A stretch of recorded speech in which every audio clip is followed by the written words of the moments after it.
Bismillahirrahmanirrahim. Assalamualaikum warahmatullahi wabarakatuh.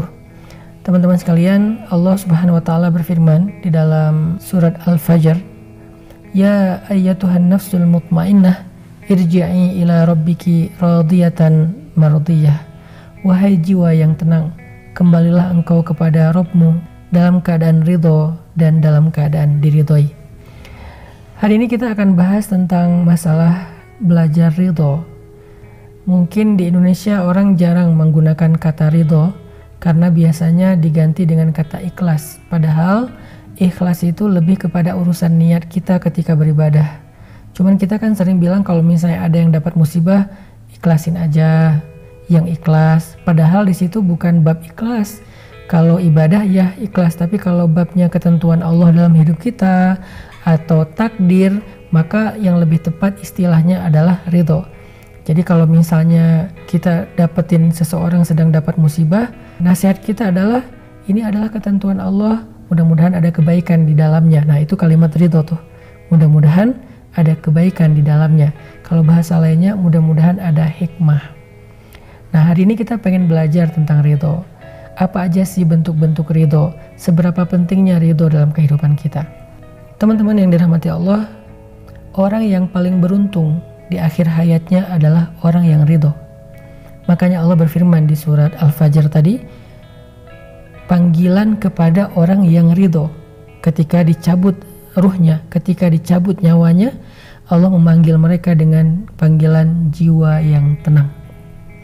Padahal kita tahu sakaratul maut itu adalah keadaan yang paling sulit. Sampai Allah menggambarkannya di surat Al-Qiyamah, kalla idza balagatit taraqi wa qila man raq wa dhanna annahu al-firaq wal taffatis saqu bis-saq. Itu gambaran tentang keadaan orang ketika sakaratul maut, ketika ruhnya tersedak sampai ke tenggorokan. Tiba-tiba ditanya siapa yang bisa menyembuhkan kamu hari ini. Dia langsung menyadari udah gak ada lagi yang bisa menyembuhkan dia, dan dia mulai ngerti wa dhanna annahu al-firaq, itulah waktu perpisahan. Dia hanya bisa menatap wajah keluarganya yang dia sayangi, dia cintai untuk terakhir kalinya, dan setelah itu dia akan meninggalkan mereka semuanya. Wal taffatis saqu bis-saq, tiba-tiba betisnya jadi bertaut menahan rasa sakit yang luar biasa. Dalam kondisi seperti itu, ternyata ada orang yang sangat beruntung. Siapa mereka? Orang yang Allah panggil dengan kalimat ya ayyatuhan nafsul mutmainnah. Mau meninggal, nyawanya sudah berada di tenggorokan, taubat udah gak diterima, dia harus berpisah dengan semua yang dia cintai di dunia, harta, keluarga, dan seterusnya. Tapi dia termasuk orang yang bisa tenang menyambut kematian. Mutmainnah, hatinya tenang, wajahnya berseri-seri. Siapa mereka? Mereka adalah orang yang radiyatan, orang yang ridho, orang yang selalu menerima ketentuan Allah selama hidupnya. Itu pentingnya sifat ridho. Terus lawannya ridho itu apa? Lawannya ridho itu adalah kufur. Dia protes gitu dengan ketentuan Allah. Ya Allah, kenapa saya yang diginiin? Ya Allah, apa maumu? Ya Allah, engkau tidak adil. Itu kalimat-kalimat orang yang kufur dan tidak ridho dengan ketentuan Allah Subhanahu wa ta'ala. Memang ada yang kufur nikmat, tapi kalau ini bukan kufur nikmat, kufur takdir, kufur terhadap ketentuan Allah. Sehingga kalau dia menghabiskan usianya dengan protes, mempertanyakan ketentuan Allah, keputusan Allah, kehendak Allah, kenapa saya kayak gini, kenapa pasangan saya kayak gitu, kenapa hidup saya kayak gini, maka ketika akhir hayatnya dia menjadi orang yang paling gelisah dan menjadi orang yang paling tersiksa saat sakaratul maut. Tidak tumakninah, tidak ya ayyatuhan nafsul mutmainnah. Jadi salah satu di antara keistimewaan ridho itu adalah melahirkan tumakninatul qalb, rasa tenang di hati kita. Kalau kita ridho dengan semua ketentuan Allah, hati kita itu akan merasa tenang dan bahagia. Gak ada hal yang mengusik perasaan kita atau yang membuat kita merasa gak nyaman. Kenapa? Tumakninah, tenang, kita terima dengan semua ketentuan Allah. Lalu gimana caranya biar kita bisa tumakninah, biar kita bisa tenang, bisa bahagia dengan ridho ini? Karena nggak semua yang terjadi itu kita bisa terima, nggak semua terjadi itu kita ngerti. Gimana biar kita bisa ridho? Caranya adalah berbaik sangka kepada Allah Subhanahu wa ta'ala. Gimana cara berbaik sangka kepada Allah? Katakan untuk diri kita sendiri, la'allahu khair. Mudah-mudahan di dalam ketentuan ini ada kebaikan. Mudah-mudahan ada kebaikan. Mudah-mudahan ada kebaikan.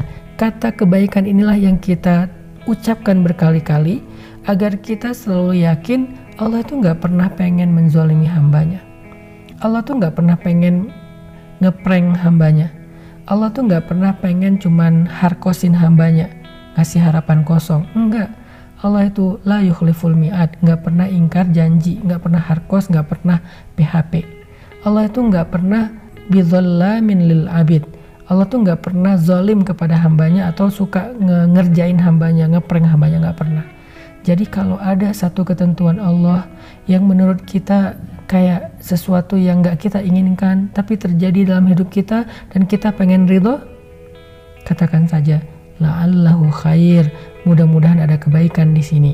Sehingga dengan kita katakan mudah-mudahan ada kebaikan di sini, kita sudah berbaik sangka kepada Allah Subhanahu wa taala. Dan Allah persis seperti apa yang kita persangkakan.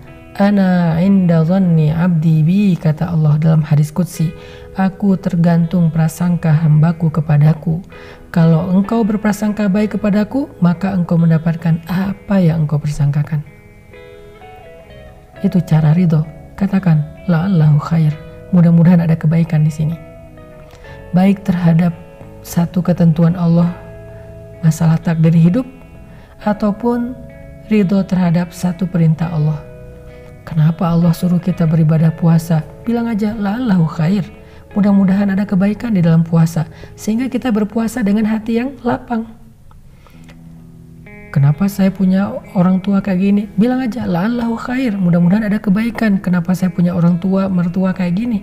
Sehingga kita bisa bahagia dengan keluarga kita. Kok saya dikasih pasangan kayak gini ya? Bilang aja la'allahu khair, mudah-mudahan pada pasangan saya itu ada kebaikan yang tidak ada di tempat yang lain. Sehingga apapun yang kita alamin, perintah apapun yang kita dengar dari Allah, kita menerimanya dengan sami'na wa ata'na. Saya mendengar, saya taat ya Allah. Kenapa? Saya tahu Engkau tidak memerintahkan sesuatu kecuali ada kebaikan di dalamnya. Kata Allah, tinggalkan riba, la'allahu khair, mudah-mudahan ada kebaikan dengan meninggalkan riba. Kata Allah, tutuplah aurat, la'allahu khair, mudah-mudahan ada kebaikan dengan menutup aurat. Kata Allah, makan sahur, la'allahu khair, mudah-mudahan ada keberkahan di dalam sahur.